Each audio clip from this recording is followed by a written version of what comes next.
तो मेरे प्यारे बच्चों, हम यहाँ पर क्वेश्चन नंबर 6 देख रहे हैं। क्वेश्चन नंबर 6 में हमारे पास गिवन है an annular disc of mass capital M, inner radius A and outer radius B is placed on horizontal surface with coefficient of friction mu as shown in figure. Okay, at some time the impulse j naught x cap, okay, is applied at height h above the center of disk. यहाँ centre से h height ऊपर हमने एक impulse apply किया j naught x direction में. Okay, if h equal to H M, मतलब h का एक कोई पर्टिकुलर वैल्यू है H M, then the disc rolls without slipping along the x axis. Okay, तो यहाँ पर ये जो डिस्क है ये गोल घूमेगी भी सही, जिसका एंगुलर स्पीड जो होगा वो ओमेगा होगा और इसके सेंटर ऑफ मास का स्पीड हम वीसी मानते हैं. ओके, और अगर ये प्योर रोलिंग परफॉर्म कर रही है विदाउट स्लिपिंग, है ना, यहाँ पर रोलिंग विदाउट स्लिपिंग अगर परफॉर्म कर रही है, मतलब कि वो प्योर रोलिंग की बात कर रहे हैं, और प्योर रोलिंग के केस में VC is equal to omega R होता है. ओके, ये जो इम्पल्स यहाँ पर अप्लाई कर रहे हैं, ये इम्पल्स इसको एंगुलर मोमेंटम भी प्रोवाइड करेगा और लीनियर मोमेंटम भी प्रोवाइड करेगा. तो यहाँ पर अगर हम लीनियर मोमेंटम की बात करें तो J naught is equal to M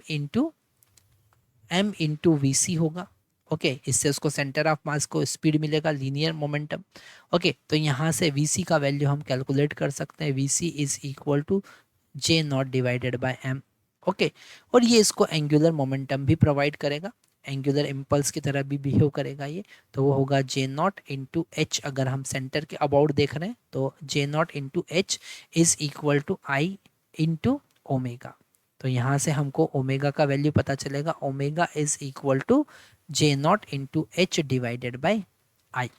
okay, इन दोनों का वैल्यू अगर हम प्योर रोलिंग के केस में पुट करते हैं तो वीसी का वैल्यू हमारे पास G naught divided by M आया, इज इक्वल टू ओमेगा का वैल्यू हमारे पास में आया J naught into H into R divided by I.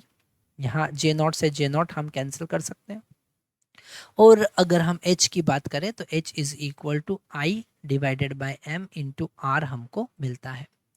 First option अगर हम देखें कि mu is not equal to zero, वो जरूरी भी है. अगर रोलिंग परफॉर्म कर रहा है तो फ्रिक्शन यहाँ पर जरूरी है. विदाउट फ्रिक्शन यहाँ पर इसको टॉर्क नहीं मिलेगा और ये रोलिंग परफॉर्म नहीं करेगा. ओके, तो यहाँ पर mu naught is equal to zero, मतलब बिल्कुल प्योर रोलिंग परफॉर्म करने के चांसेस हैं.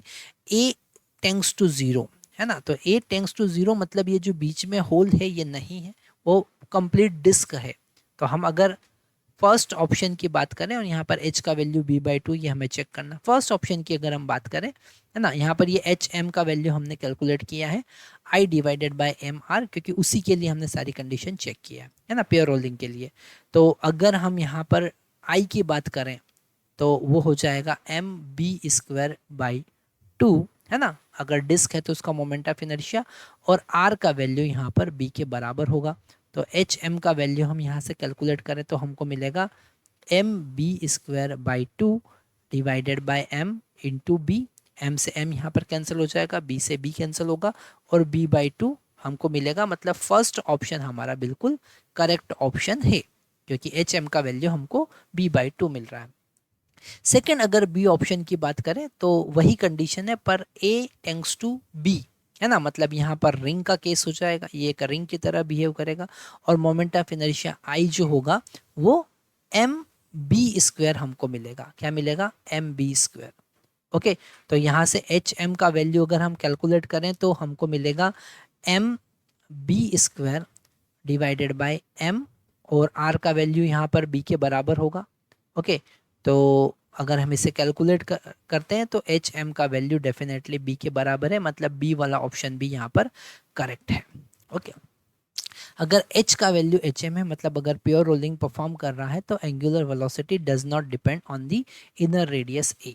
ओके, तो यहाँ पर अगर हम सारी कंडीशन पुट कर देते हैं, है ना, वीसी का वैल्यू हमको पता है.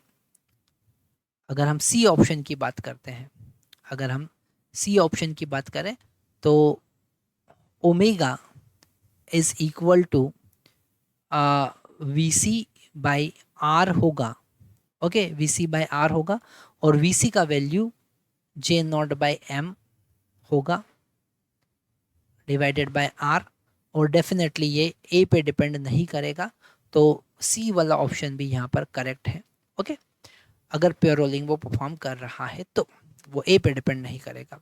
और डी वाला ऑप्शन अगर हम देखें कि mu is not equal to zero, sorry, mu is equal to 0 and h is equal to 0, the will always slides without rolling। Definitely बिल्कुल सही है, ये पॉइंट हम पहले भी डिस्कस कर चुके हैं कि अगर रोलिंग परफॉर्म करना है तो फ्रिक्शन जरूरी है, फ्रिक्शन कोफिशिएंट जरूरी है। अगर फ्रिक्शन नहीं होगा तो फ्रिक्शन लेस सरफेस है, स्मूथ सरफेस है, रोलिंग नहीं होगा, वो स्लाइडिंग ही परफॉर्म करेगा।